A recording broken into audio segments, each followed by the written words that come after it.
वक्त कितना जल्दी बदल जाता है और लड़कों का दिल कितना जल्दी भर जाता है ना। अस्सलाम वालेकुम, मैं हमारी यारी, आप देख रहे हैं मेरा चैनल। रजब बट के इल्जामात तमाम के तमाम झूठे साबित हो गए। ईमान का वॉइस नोट सबूत, दिल दहला देने वाली कहानी दूसरी साइड से निकल के आई, जिसको सुनकर आपके रोंगटे खड़े हो जाएंगे। ईमान की आंखों में आंसू। मैं कभी तसव्वुर भी नहीं कर सकती थी कि रजब बट मुझे तलाक देगा।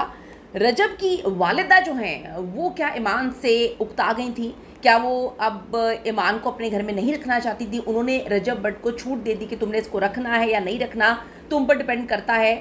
सब ने उसको ब्लॉक कर दिया। रजब जवाब नहीं देता था। तलाक से पहले क्या कुछ होता रहा। ईमान ने बहुत ज़्यादा सबूत जो है, सॉलिड सबूत इस वक्त सहाफ़ी को दिए और जो रजब बट है वो पूरी दुनिया के सामने एक्सपोज हो गया। रजब बट अपना 11,000 सब्सक्राइबर्स के जाने पर रो रहा है और ईमान ने तो मेरे ख्याल में इसके मिलियन सब्सक्राइबर्स अब इससे छीनने का प्लान बना लिया, क्योंकि ईमान के पास ऐसे ऐसे सबूत हैं। जो बातें इसने पॉडकास्ट में बैठ के की थी वो सब झूठी साबित हो गई, एक एक बात झूठी साबित हो गई।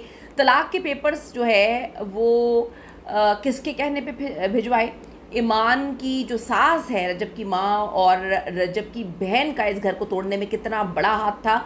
रजब पहले दिन से इस शादी को चलाना नहीं चाहता था और माँ जी को और जो गज़ल साहिबा हैं उनको भी एक आंख नहीं भाती थी, क्योंकि जो मस्कीन समझकर ये लोग लेकर आए थे वो इतनी मस्कीन नहीं निकली। वो अपने हक़ के लिए आवाज़ उठा रही थी, वो अपना हक़ मांग रही थी, जिसका इन माँ बेटी को बहुत दुख हो रहा था। क्या सबूत सहाफ़ियों को दिए, सुनकर आपके भी रोंगटे खड़े हो जाएंगे।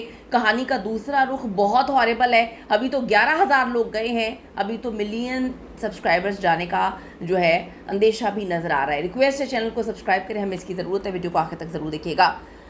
अब बात यह है कि शहरियार साहब एक यूट्यूबर सहाफ़ी हैं, वो जाते हैं ईमान के घर और ईमान की साइड की स्टोरी जो है वो लेकर आते हैं। ईमान की साइड की स्टोरी अभी तक उसका भाई ऑन जो है दुनिया के सामने रखा था, उसने ख़राब ही किया सारा मामला। हमने देखा है ऑन ने गंदी घोला है, ऑन ने सारे मामलात को बुरे तरीके से ही ख़राब किया। और दूसरी तरफ रजब बट जो है उसने सबको मिला के किस तरह से गेम खेली है।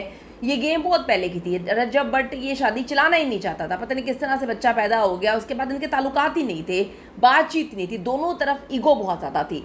अब जी ईमान की तरफ की पूरी कहानी, इल्ज़ामात के जवाबात और दूसरी तरफ की हकीकत जो बहुत खौफनाक है वो शहरियार साहब ने जो है वो रखी है। शहरियार साहब ईमान के घर का दौरा किया, वहाँ ईमान उसकी वालदा खाला मौजूद थी। मुलाकात ऑफ कैमरा हुई, जहाँ शहरियार साहब जो हैं वो बहुत ज़्यादा करीब थे रजब फैमिली के, क्योंकि रजब बट का उन्होंने इंटरव्यू लिया था, इनके घर भी आना जाना था। और वो कहते हैं मैंने बहुत कोशिश की कि तलाक ना हो, लेकिन रजब बट जो है उसने झूठे इल्ज़ामात लगा के इस तलाक को जो है वो देना ही देना था, आज नहीं तो कल। फिर भी हम चाहते हैं कि मामला ठीक हो जाए। वो कहते हैं कि ईमान जो है उसकी आंखों में गम था और वो तकलीफ़ में नज़र आ रही थी। खाला और वालदा भी उदास थी, पता नहीं वालदा उस वक्त जो है क्यों इतना बढ़ के बोल रही थी। जब ईमान का बेटी का घर ख़राब हो रहा था उस टाइम जो है वो थोड़ा सा झुक जाते, यानी कि इतने ग्रुप्स और जो कहानियाँ रजब बट सुना रहे उसमें से कोई 1-2% तो सहयोग ही लोगों ने लिखा। शहरिया ने का घर का माहौल बहुत अफसरदा था।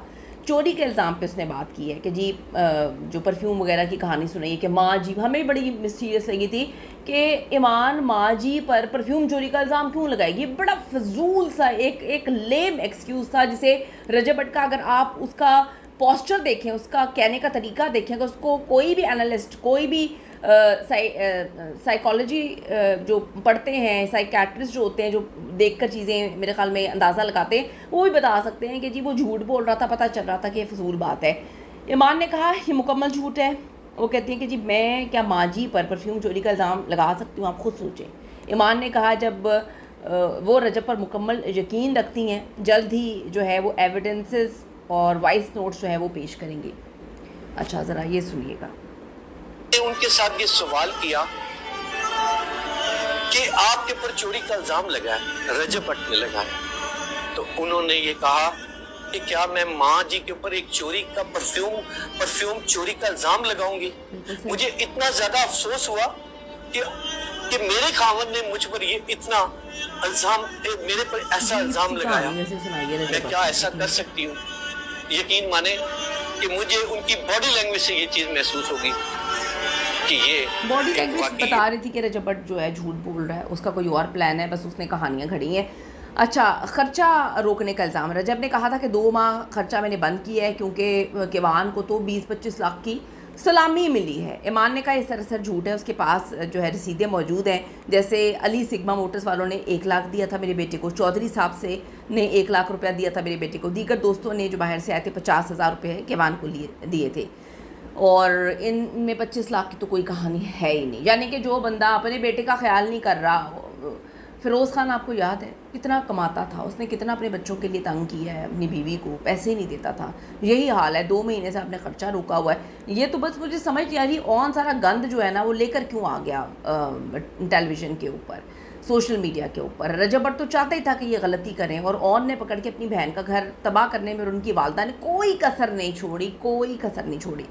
फिर कार ख़रीदने और दीगर इल्ज़ामात के हवाले से ईमान ने बताया कि रजब जो है ख़ुद भी सोशल मीडिया से कमाता है, उसको पता है कि जो मेरा भाई है उसने सोशल मीडिया पे कमाना शुरू किया, और फिर उसने अपनी पुरानी कार बेचकर पैसे मिलाकर उसने सेव किए हुए थे, उसने डाला ख़रीदा। तो रजब का ये इल्ज़ाम गलत है कि मेरे बेटे के पैसों से जो है वो उसने डाला ख़रीदा, मतलब 60-80 लाख रुपए का डाला ख़रीदा ऑन ने। बड़ी अजीब सी बात है कि उसके ख़रीदने की टाइमिंग भी बड़ी अजीब है। दूसरी बात ये है कि उसने किस तरह से कमाया, ये सब बहुत अच्छे से जानते हैं। उसने हर फीट पे बैठ के अपनी बहन और अपने बहनोई के बारे में डिस्कस किया, उनको गंदा किया है, अपनी बहन को मज़लूम बनाने की कोशिश की है। अगर वो मज़लूम भी होगी तो ऑन ने जितना गंद घोला है ना, यकीन करें, तो वो उस तरह से उसने पैसे कमाए हैं। तो बड़े अजीब से मौके पर उसने गाड़ी ख़रीदी है। तो वो कहते हैं जी ये इल्ज़ाम झूठा है और ऑन ने अपने पैसों से गाड़ी ख़रीदी है। तलाक का नोटिस के हवाले से बता देंगे जी, 9:30 बजे दस्तखत हुए, अगले दिन जो है वो पीर को इनको मिलता है। ईमान को अचानक वो कहते हैं, मैंने उसको कॉल की और बताया कि आपको इस तरह से नोटिस मिलेगा। उसने कहा नहीं मुझे यकीन नहीं आ रहा। वो कहते हैं जी मैंने हर जगह से पता कर लिया था कि ये आ रहा है, लेकिन वो कहते हैं कि मुझे यकीन नहीं आया। फिर रजब के लिए बात उन्होंने की कि जी आपने माजी से कांटेक्ट क्यों नहीं किया, माजी तो आपको बड़ी इज़्ज़त और मोहब्बत और प्यार देती थी। तो उसने कहा जी माजी ने मुझे ब्लॉक किया हुआ था। फिर उसने कहा जी सलमान को आप कॉल कर लेती हैं, तो सलमान ने भी मुझे ब्लॉक किया हुआ था। हर बंदे ने इनको ब्लॉक कर लिया था। अब दूसरे कुछ लोग रीजंस दे रहे हैं कि लोग क्यों ब्लॉक ना करें। आपने रजब भट्ट के हर दोस्त को जो है वो, आपकी वालदा ने हर दोस्त को वालदा ने जो है वो कॉल करके बताया है कि जी मेरी बेटी से अच्छे से बात करें, मेरी बेटी के मुंह में लुकमा डालें, मेरी बेटी के जो है वो उसको अच्छे से पानी पिलाएं। जब आप इस तरह की बातें करेंगे तो फिर आपकी बात की वैल्यू नहीं रहेगी। एक बंदा तो पहले से इंतज़ार कर रहा था, आपकी माँ उसको मौका देती गई। तो उन्होंने कहा कि जी अब देखिए वैसे कितनी ज़्यादती वाली बात है कि रजब भट्ट की अपनी भी बहन है। मैं कहती हूँ लोगों को शर्म नहीं है, रमज़ान के मुक़द्दस महीने में आपने नोटिस भिजवाया है, एक बच्ची को तलाक दे दी है, जो भी उनके मामलात हैं। आपने इस तरह से अपने बेटे का भी ख्याल नहीं किया, खौफनाक तरीके से आपने एक मुक़द्दस महीने में उसको तलाक भिजवाई है, और आप पार्टियां करते फिर रहे हैं, आप सेलिब्रेशंस बनाते फिर रहे हैं। आपको 11,000 सब्सक्राइबर्स के जाने का गम है, आपके बेटे की ज़िंदगी पर बात हो रही है। आप ये नहीं देख रहे कि वो अपने मामू के सर पे पलेगा, वहाँ पे पलेगा, किस तरह पलेगा। बड़ी अजीब सी बात है। ये सुने आपका किया, उन्होंने कहा कि उन्होंने मुझे ब्लॉक कर दिया था। आप चेक करें मैं उनसे कैसे रब्ता करूं। वो माजी की मैंने कहा सलमान से रब्ता ड्रामेबाजी है वो तो मतलब उनको बताती, उनका मुझे उन्होंने भी ब्लॉक किया, सब ने ब्लॉक कर दिया था। रजब भट्ट मैसेज देखता था, जवाब नहीं देता था, यानी कि ईगो दोनों की थी, उन्होंने रिश्ता ख़त्म किया। बेटे किवान का मामला, किवान के कपड़े, तहाई फीडर बॉटल, सैनिटाइजर्स वगैरह रजब के घर छूट गए थे। उन्होंने कहा जी सारे गिफ्ट्स जो हैं वो बच्चे के कपड़े पुराने हो गए। ये कौन बता रही है, ये अभी तलाक का नोटिस आया नहीं है। नोटिस आने से पहले ये जो सहाफ़ी हैं ये इनके घर गए हैं, क्या कहते हैं, जो ईमान के घर। अभी नोटिस आया नहीं है तो ईमान ने सैनिटाइज़र तक की कहानी जो है वो सुनाई है उनको, और उसके बाद में तलाक आई है। तो वो कहते हैं जी अब कुछ भी नहीं है। रजब ने झूठी कहानी सुनाई जब इन्होंने कहा मैं बेटे से मिलने आ रहा हूँ, तो मैंने कहा जी अब आने की ज़रूरत नहीं है। इस पर तो खैर उन्होंने जस्टिफाई नहीं किया, ये कहानी नहीं, पूरी बात नहीं बताई कि आपने क्यों कहा कि जी आने की ज़रूरत नहीं है। लेकिन वो कहती हैं जी मेरे पास एक वॉइस नोट है कि आपका बेटा है, दरवाजे हमेशा खुले हुए हैं, आए घर बैठे हैं, हम बैठ के बात करते हैं, मसले का हल करते हैं।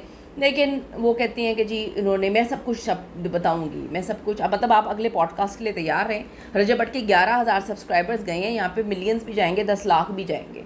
तो रजब भट्ट को अब तैयार रहना चाहिए। ईमान काफ़ी जज्बाती हैं। वो कहती हैं जी मुझे यकीन नहीं आ रहा, मुझे आज भी यकीन नहीं आ रहा कि रजब भट्ट ने मुझे तलाक दे दी है। लेकिन मैं ये बात बोलूँगी कि आपको यकीन क्यों नहीं आ रहा कि रजब भट्ट आपको जो है तलाक दे के, आप अपने घर में जाती नहीं थी। उनके रवैये अगर बहुत बुरे थे, आप कहती हैं इतने बुरे थे, उससे सब झूठ बोला, आपने खुला क्यों नहीं ले लिया? आपने क्यों अपने आप को इस रिश्ते में बांध के रखा? मुझे समझ नहीं आई उन लोगों ने बच्चा क्यों पैदा किया। तो ये दूसरी साइड की स्टोरी है जहाँ पर कहानी खुलकर सामने आई है कि भाई रजब भट्ट ने बैठकर सिर्फ झूठी कहानियाँ सुनाई। आपको क्या लगता है, ईमान झूठ बोल रही है रजब भट्ट? अपनी कीमती राय दीजिएगा। See you in the next video.